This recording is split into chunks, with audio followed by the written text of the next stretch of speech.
오늘 말씀은 천국에서 큰 자라는 제목으로 하나님의 말씀 증거하도록 하겠습니다. 오늘 말씀 굉장히 유명한 말씀이죠. 성경에서 거의 유일한 치맛바람 에피소드입니다. 세베대의 아들의 어머니, 즉 요한과 야고보의 어머니죠. 그분이 나와서 예수님께 청탁하는 상황이에요. 제자들이나 또 그들의 가족들이 예수님께 대해서 순전한 마음으로 따르고 있었던 건 아니구나, 그걸 알 수가 있는 거죠. 불순한 기대감을 갖고 있었던 거예요. 예수님이 십자가에 달려 죽으실 것이다, 이런 거는 상상도 못하는 것이고, 어떤 정치적인 메시아가 되어서 기적도 일으키시니까 얼마든지 할 수 있겠지, 그래서 우리를 압제하고 있는 로마 제국을 뒤집어 엎고 왕이 되시겠구나, 그러면 이제 우리도 그 옆에서 이제 각자 한 자리씩 차지하겠구나, 이런 기대감으로 충만했다는 거예요. 제자들이 어떻습니까? 이제 일종의 충성 경쟁을 하는 거죠. 누가 더 예수님께 가까이 가는 측근이 될 것이냐. 목적이 불순한 거예요. 그러니까 어떻습니까? 보다 못한 요한과 야고보의 어머니가 평소에도 뭔가 좀 조언을 했겠죠. 이렇게 저렇게. 근데 경쟁자들이 많고 하니까 드디어 이제 직접 나선 겁니다. 자식을 위해서 물불을 가리지 않는 무서운 분이에요. 평소에도 굉장히 어마어마했겠죠. 그 시대가 지금이랑 다르게 여성들이 함부로 이제 목소리를 낼 수 없는 그런 시대였던 거 아시죠? 여성은 숫자 셀 때도 포함에 안 시켰다 하잖아요. 근데 어때요? 아버지 세베대도 아니고 아들도 아니고 어머니가 직접 청탁을. 지금으로 치면 저기 이제 유명 학군 대치동, 요즘도 대치동 유명한가요? 저 때 유명했었는데 그런 데 있는 소문난 어머니인 겁니다. 제가 이제 예전에 들은 적이 있었는데, 여러분도 무슨 스카이캐슬 이런 거 보면 나오잖아요. 학부모, 특히 어머니들 사이에도 계급이 있다고 해요. 정보 같은 걸 많이 알고 자기 자녀가 우등생이면 어머니들 사이에서 리더가 되는 겁니다. 이제 그걸 즐기면서 사는 분들도 있고요. 이제 리더인 분이 이제 어디에 가자 하면 막 어머니들이 우르르 따라가요. 뭐라도 이제 얻을 수 있을까.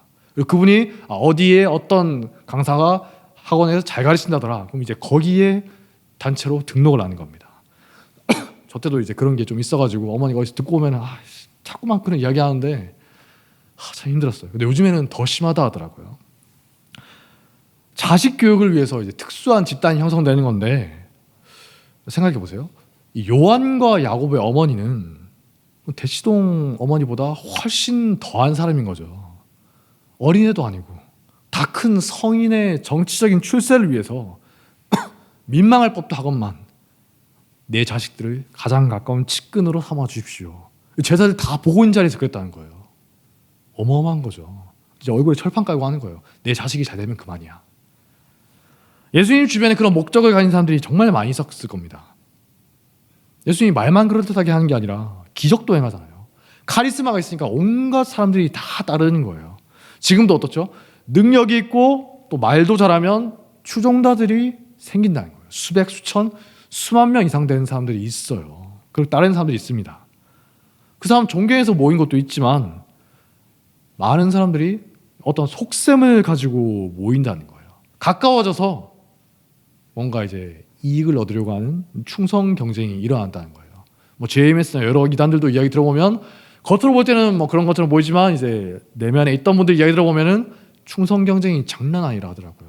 제 친구도 좀 비슷한 곳에 있었는데, 야, 거기 진짜 들어가 보면 어마어마해.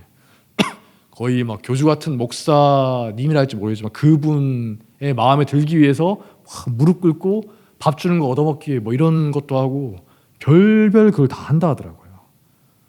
충성 경쟁을 하는 겁니다. 우리가 학교에서나 직장에서나 그런 거 많이 보죠. 심지어 여기 이제 군대에 계셨던 분도 계시는데 군대에서도 그런 게 있고 교회에서도 있고 어디서나 볼 수 있는 모습이라는 거예요. 카리스마 있는 지도자나 능력 있는 사람의 주위에는 세력이 형성되는 겁니다. 파벌이라고도 하죠. 사람 사는 곳은 다 똑같은 것 같아요. 예수님 주위에도 이랬으니까 어느 곳이든 안 그렇겠냐는 거죠. 24절을 보니까 다른 제자들이 듣고, 그러니까 제자들 다 보는 자리에서 그랬다는 거예요. 분이 여겼다고 하니까 이거 무슨 말입니까? 자기들보다 앞서 나가려고 한 것에 대해서 굉장히 불쾌하게 여기는 겁니다. 경쟁의식을 불태우는 거예요. 특히 이제 베드로의 눈에 막 불꽃이 튀었겠죠. 어디서 감히. 다른 제자들도 누구 하나 예의가 없어요. 예수님 주변에 하나같이 불순한 목적을 지닌 제자들도 막 넘쳐났다는 겁니다. 만약에 한 명이라도 그런 불순한 목적이 없는 제자가 있었으면 어땠을까요? 요한과 야고보와 어머니가 그러고 있을 때 한심하게 보고 있었겠죠. 저거 뭐 하는 거냐. 제자들이 서로 누가 높으냐 막 다투고 있을 때 한 발짝 물러서서 혀를 차고 있었을 겁니다. 저 대체 뭐 하는 거냐. 아니 선생님께서 스승님께서 평소에 그렇게 하지 말라고 그렇게 말씀하셨는데 아직도 저러고 있냐. 근데 모두 다 분하게 여긴 거예요. 내가 먼저 하려고 했는데 그 자리 내 거야. 저게 나였어야 돼. 예수님은 뒷목 잡으셨겠죠. 예수님이 딱 잘라서 말씀하십니다. 우리 25절에서 28절 말씀 중요한 말씀이죠. 다시 함께 읽겠습니다. 시작. 예수께서 제자들을 불러다가 이르시되 이방인의 집권자들이 그들을 임의로 주관하고 그 고관들이 그들에게 권세를 부리는 줄을 너희가 알거니와 너희 중에는 그렇지 않아야 하나니 너희 중에 누구든지 크고자 하는 자는 너희를 섬기는 자가 되고 너희 중에 누구든지 으뜸이 되고자 하는 자는 너희의 종이 되어야 하리라. 인자가 온 것은 섬김을 받으려 함이 아니라 도리어 섬기려 하고 자기 목숨을 많은 사람의 대속물로 주려 함이니라. 네. 예수님이 말씀하시는 거잖아요. 예수님이 온 것은 섬김을 받으려 한 게 아니라 섬기려 했다. 섬기려 온 것이다. 그렇지 않은 사람은 자기가 예수님 봐서 잘났다는 거죠. 놀랍지 않아요? 교회 생활 어느 정도 하신 분이면 누구나 다 아는 말씀이에요. 심지어 교회 밖에 있는 분도 아는 말씀이에요. 세상의 원리를 정면으로 거스르는 말씀입니다. 하지만 어떻습니까? 실질적으로는 교회에서 가장 무시되는 말씀이기도 하다는 거예요. 대놓고 말은 안 하지만 속마음은 어떻습니까? 예수님 당신이야 그렇게 말씀하시든지 말든지 왜 나랑 무슨 상관입니까? 실질적으로 이렇게 살아간다는 거예요. 요한복음 13장을 보니까 예수님이 제자들의 발을 씻어주시죠. 당신의 발 씻어주는 거 하인 중에서도 제일 천한 노예들이 하는 그런 일이었다고 합니다. 히브리 노예에게는, 유대인에게는 시키지도 않았다고 해요. 어떻게 동포에게 그런 일을 시키냐. 요즘 보면 세족식이니 해가지고 이벤트를 하지 않습니까? 그런 거랑 느낌이 전혀 달라요. 있을 수가 없는 일이 벌어진 겁니다.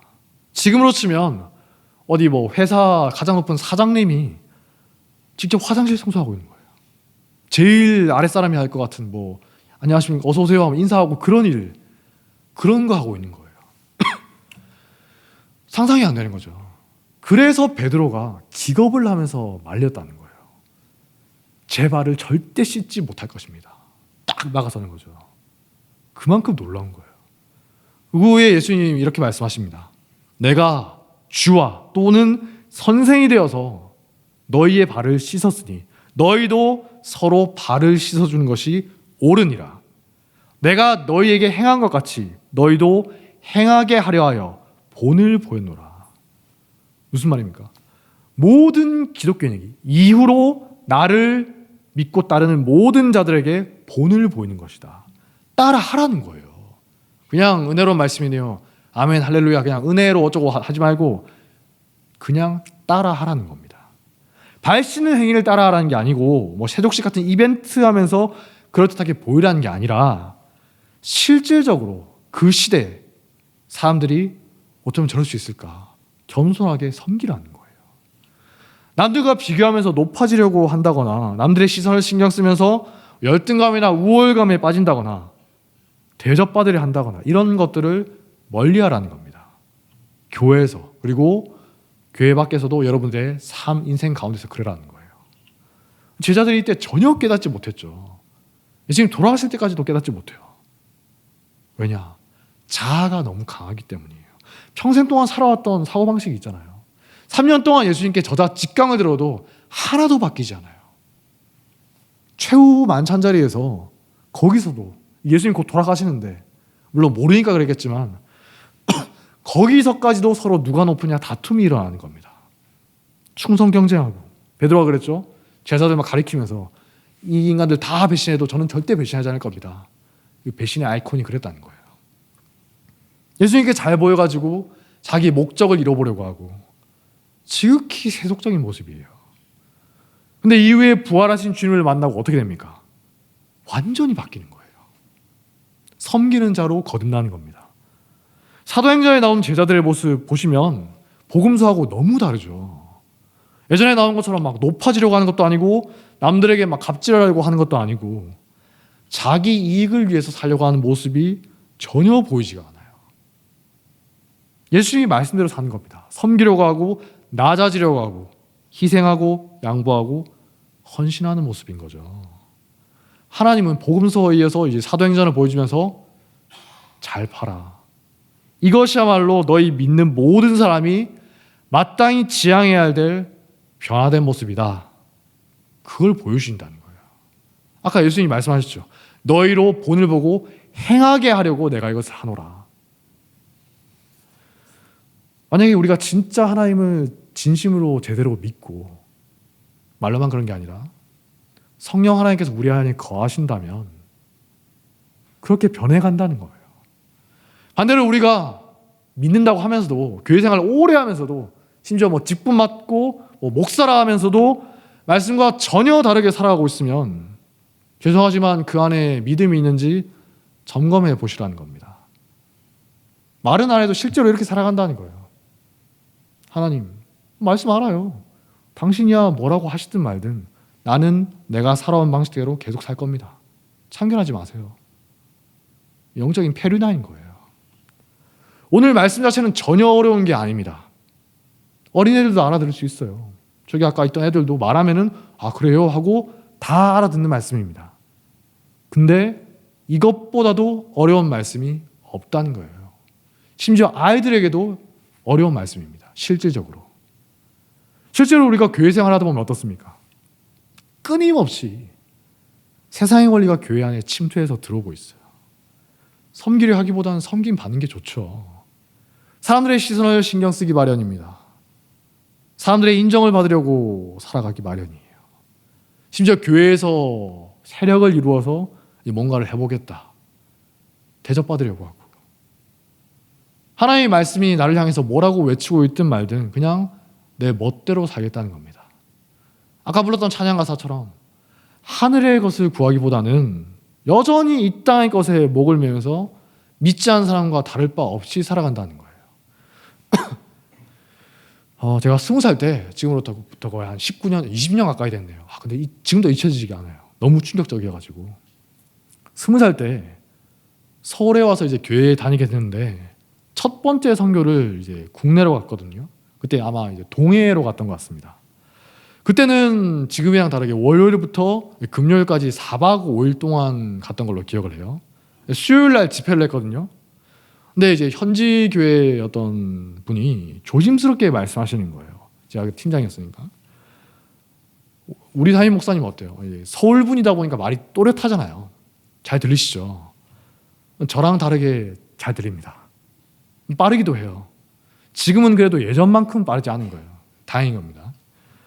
제가 만약에 담임 목사님처럼 빨리 말하면 여러분 아마 잘 못 알아들으실 겁니다. 제가 이제 발음이 뭉개지거든요. 태어나서 자란 곳이 이제 부산이다 보니까 어쩔 수가 없어요. 이 태생적인 한계가 있습니다. 발음을 제대로 하려면 태생적인 한계가 있습니다. 또박또박하지 않으면 뭉개지는 거예요. 제가 해보다 보니까. 근데 담임 목사님은 빨리 말해도 잘 들리더라고요. 근데 제가 몰랐는데 그건 젊은 사람들이나 그런 거고 혹은 교회에서 오래 목사님 말씀 들어왔던 어른들이나 그런 거지 현지에 계신 분이 조심스럽게 말씀하시는 겁니다. 여기에는 나이 드신 어르신들이 대부분인데 그분들은 빨리 말하면 잘 못 알아들으십니다. 좋은 말씀을 준비해 오셨는데 혹시 잘 못 듣게 될까 봐 그게 좀 걱정이 됩니다. 근데 제 옆에 있었던 팀원들 저보다 교회 훨씬 오래 다니는 분들인데 다 공감하는 거예요. 그렇지 하면서 저는 이제 교회에 간지 반년밖에 안 됐으니까 그래요? 하면서 이랬는데 다들 어르신들은 좀 못 알아들으시더라고. 그렇게 말하는 거예요. 잘못된 말인 거 아니죠. 네, 충분히 걱정할 수 있잖아요. 다른 것도 아니고 말씀 잘 들리게 하고 싶다. 그걸 위해서인데. 근데 이제 제가 그때는 이제 20살 때라 굉장히 이제 순진할 때였어요. 그렇다고 칩시다. 지금보다는 좀 더 순진했겠죠. 이제 제가 이제 부모님 말고는 어른들을 제대로 상대해 본 적이 없거든요. 그때는 뭐 다들 그렇잖아요. 집에서 잘하니까 학교 다니고. 그러니까 제가 이제 너무나 자연스럽게 이제 아버지나 어머니한테 하듯이 너무나 이상적으로 대해버린 겁니다.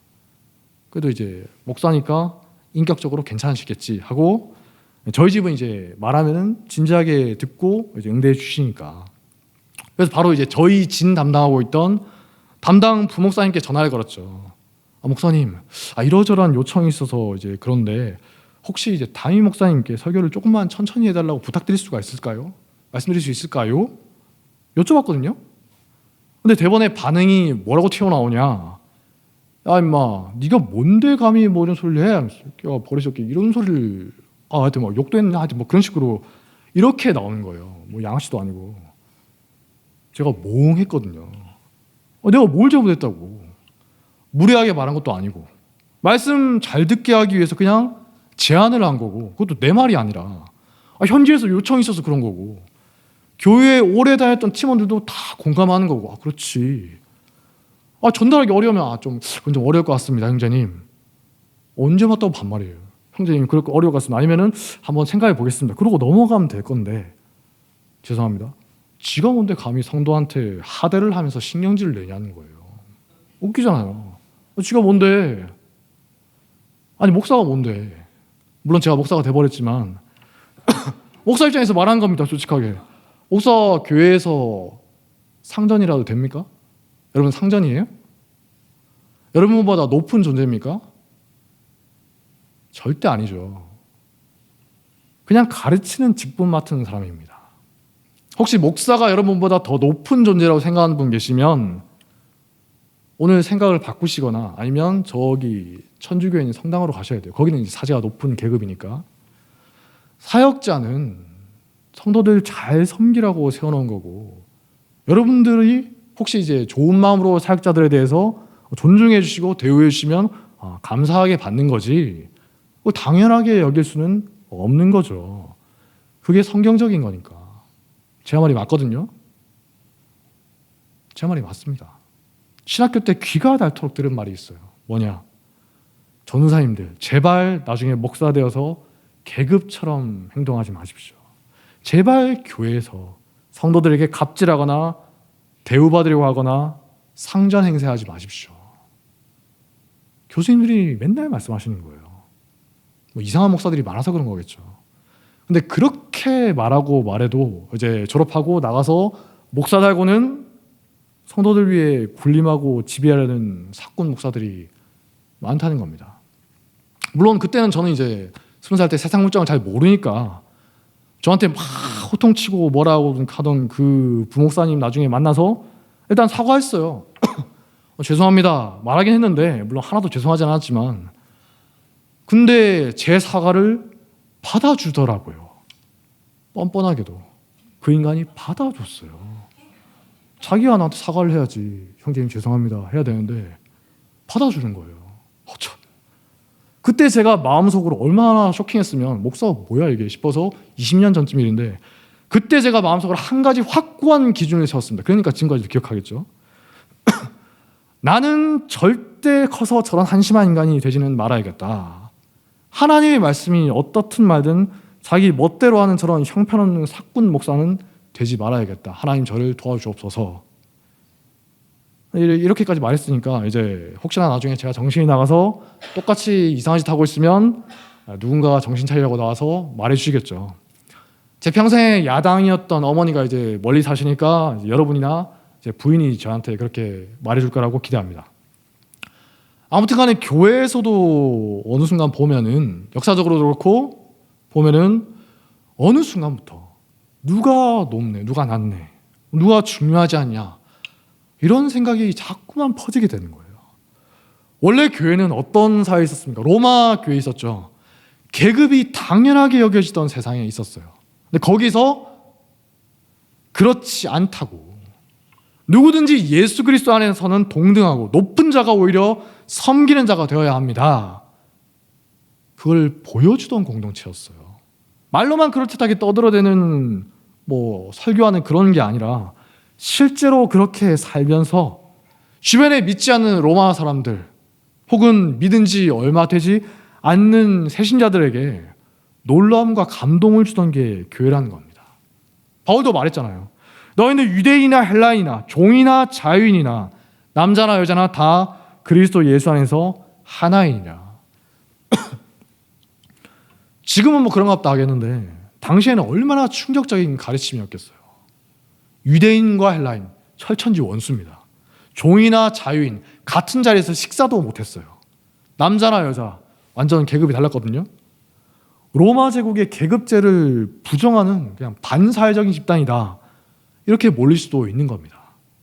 그럼에도 불구하고 교회가 오늘 우리가 함께 읽은 말씀을 하나님의 말씀으로 진지하게 믿고서 삶으로 받아들여서 지금까지 이어져 왔다는 겁니다. 자꾸만 교회 안에 세상의 원리가 들어온다는 거예요. 누가 자꾸 도입하는 겁니다. 때로는 전통의 이름으로 그래요. 제가 이거 많이 당했는데, 어렸을 때부터. 심지어 신대원 때도 당했는데, 이게 한국 문화인데 어쩌란 말이냐. 한국은 원래 그래. 조상 때부터 그랬어. 이게 맞아. 그런 고약한 생각을 가진 분들에게 예수님이 말씀하신 게 있습니다. 제가 저한테 그 말 하던, 저랑 친했던 형한테 그런 이렇게 말한 적이 있었는데, 외식하는 자들아, 이 사회가 너희에게 대하여 잘 예언하였도다. 일렀으되 이 백성이 입술로는 나를 존경하되 마음은 내게서 멀도다. 사람의 계명으로 교훈을 삼아 가르치니 나를 헛되이 경배하는도다. 사람의 계명, 인간들의 문화와 전통과 관습과 선입관으로 하나님의 말씀을 자꾸만 거스른다는 거예요. 말씀에 분명히 나와 있잖아요. 다 읽었잖아요. 무슨 뜻인지 아시잖아요. 근데 말씀이 뭐라고 하든 말든 살아오던 방식대로 계속 살겠다는 거예요. 뭐 예를 들면 뭐 나이가 깡패다 이런 느낌으로 말씀을 듣고서 찔림이 되기는커녕 뻔뻔하게 살아가는 겁니다. 그게 맞다는 거예요. 말씀이 우리랑 무슨 상관이냐? 말씀은 그래 좋은 말씀이지. 근데 다 이렇게 살아왔어. 전형적인 사사기형 인간인 거예요. 물론 우리가 온전히 말씀대로 살 수는 없죠. 저도 그렇고 우리 모두가 경험적으로 알지 않습니까? 의인은 없나니 하나도 없어요. 하지만 그럼에도 불구하고 이게 하나님의 뜻과는 다른 거구나. 내가 말씀대로 살고 있지는 못하구나. 내가 죄인이구나. 이러면 안 되는데. 이런 마음은 있어야 되는 거잖아요. 근데 그러지 않고 이게 옳은 거야. 아무 문제 없어. 이러면서 오히려 말씀대로 살고자 하는 사람을 오히려 핍박하는 경우도 있는 거예요. 너만 잘났냐? 싸가지 없는 하면서 막 뭐라 하는 거예요. 제가 그래서 이제 말씀으로 열심히 정죄를 했죠. 요즘은 이제 그분도 이제 정신 차려서 그런 말 안 하시던데, 양심의 화인을 맞아서 그런 건지 자기가 뭘 잘못하고 있는지도 깨닫지를 못하는 겁니다. 하나님의 말씀을 정면으로 거스르고 우습게 여기면서도 뭘 잘못하고 있는지를 모르는 거예요. 우리 모두는 믿기 전에 예수님의 제자들과 별 다를 바 없는 존재들이었죠. 다들 원하는 바가 있습니다. 목적하는 바가 있어요. 사람의 인정을 받으려고 하고 사람의 시선을 신경 쓰고 혈기 부리고 불순한 목적을 가지고 교회 다니는 경우도 많이 있습니다. 저도 간식 먹으러 왔어요. 근데 어떻습니까? 믿음이, 복음이 참으로 진실로 우리 안에 들어오면 어떻게 말씀 앞에서 거룩한 부담감을 가지지 않을 수가 있느냐는 겁니다. 그 세속적이고 배신하던 제자들도 변했잖아요. 어른들 흔히 이런 말 하지 않습니까? 사람 고쳐서 쓰는 거 아니야. 근데 어떻죠? 복음에는 능력이 있어서 능히 사람을 고친다는 겁니다. 고쳐지지가 않으면 복음이 아닌 거예요. 믿음이 없는 거죠. 사사기 시대 사람도 어떻습니까? 다 자기가 잘 믿는다고 착각하며 살았어요. 우상 만들어서 생겼던 미가 우상 만들어서 이상한 사람 끌어와서 자기 멋대로 제사장 세워놓고 이제 하나님이 나에게 복을 주시겠지 기대하는 겁니다. 기가 막히는 거죠. 만약에 우리의 믿음이 진짜 믿음인 것이고 성령 하나님께서 내 안에 거주하신다면 날이 가면 갈수록 말씀 읽으면 새롭게 찔림이 되고 말씀에 비추어서 서서히 변화되어 간다는 거예요. 이거 잘 보여주는 말씀이 베드로전서 5장 1절부터 4절 말씀이죠. 그 남들에게 경쟁의식을 불태우고 높아지기 위해서, 자기 목적을 위해서, 이익을 위해서 살아가던 그 베드로가 성령으로 변화된 후에 성도들에게 권고하는 말씀입니다. 내가 그렇게 살아봤는데 그게 아니더라. 베드로전서 5장 1절부터 말씀 제가 읽겠습니다. 너희 중 장로들에게 권하노니 나는 함께 장로된 자요 그리스도의 고난의 증인이요 나타날 영광에 참여할 자니라.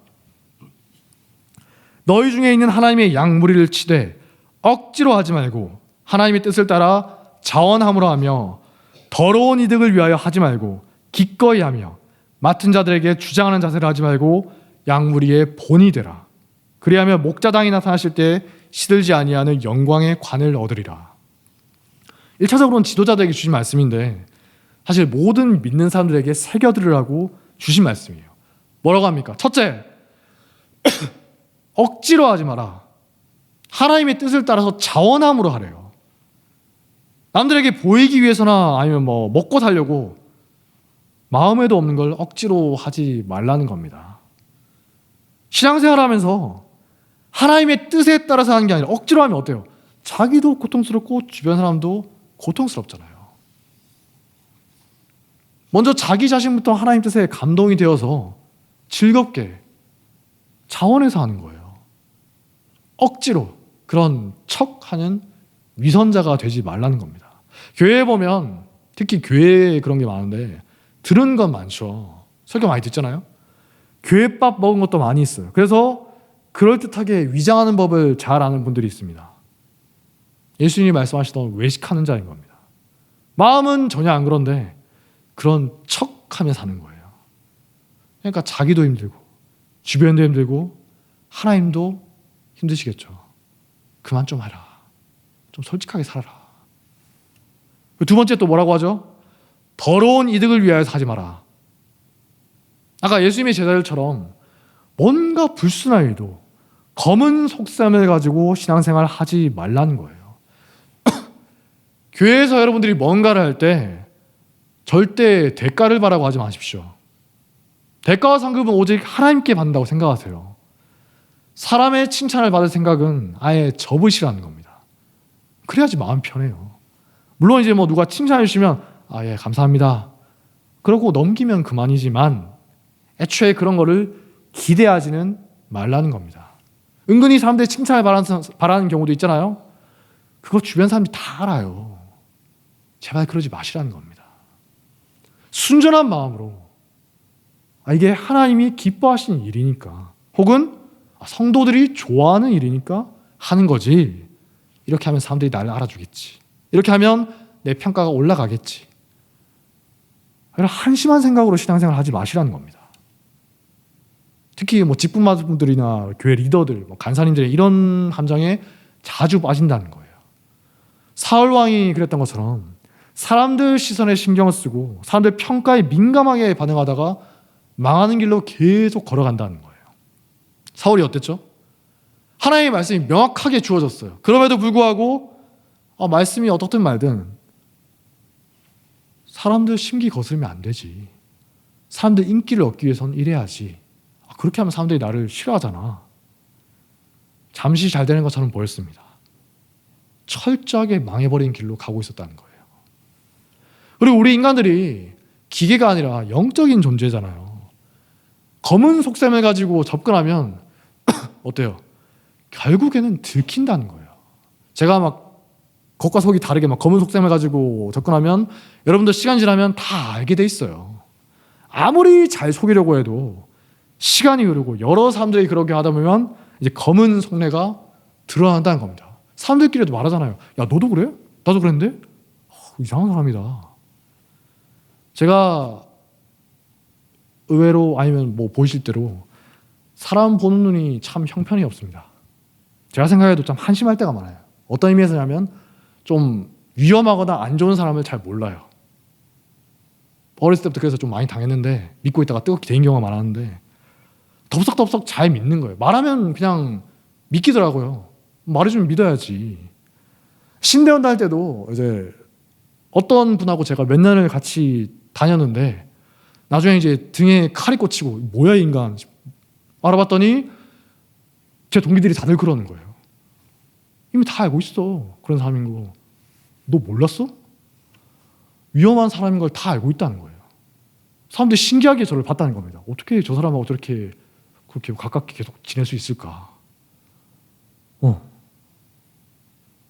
그렇게 사람 보는 눈이 없는데 그래도 몇 년 동안 지내다 보면 제 눈에도 보이긴 보이더라고요. 하나님이 이제 답답해서 알려주시는 것 같습니다. 그만 좀 속으라고. 주로 이제 뜨겁게 대이면서 알려주시는데 좋은 사람인 줄 알고 또 거기서 그분이 말하는 거를 곧이곧대로 믿어주고 기대감을 품고 있었는데 나중에 실체가 밝혀지고 나니까 너무나 가증스럽게 보이는 거예요. 불순한 의도를 가지고 더러운 이득을 위해서 하는 거는 결국에는 다 들킨다는 겁니다. 자승자박이라고 하지 않습니까? 스스로 자기 목을 죄는 어리석은 짓입니다. 그러니까 그냥 담백하게, 최대한 담백하게, 가능한 한 솔직하게 사는 게 좋다는 거예요. 사람 이용해 먹거나 속이려고 하지 말고 잔대가리 그만 굴리고 거짓말도 좀 그만하고 더러운 이득을 위해서 사는 인생이 얼마나 피곤하고 비참한 인생이에요. 자기도 힘들고 주변도 힘들죠. 가족들 얼마나 힘들겠어요. 마지막 세 번째 베드로가 말합니다. 맡은 자들에게 주장한 자세를 하지 말고 양무리의 본이 되어라. 말만 그렇듯하게 떠들지 말고 자기부터 말씀을 실천하는 자가 되라는 겁니다.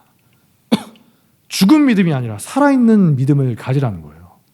제가 이렇게 오늘 실컷 말씀을 전하고 나서 하나도 그렇게 살지 않는다면 하나님 보시기에 어떻겠습니까? 가증스러운 자겠죠.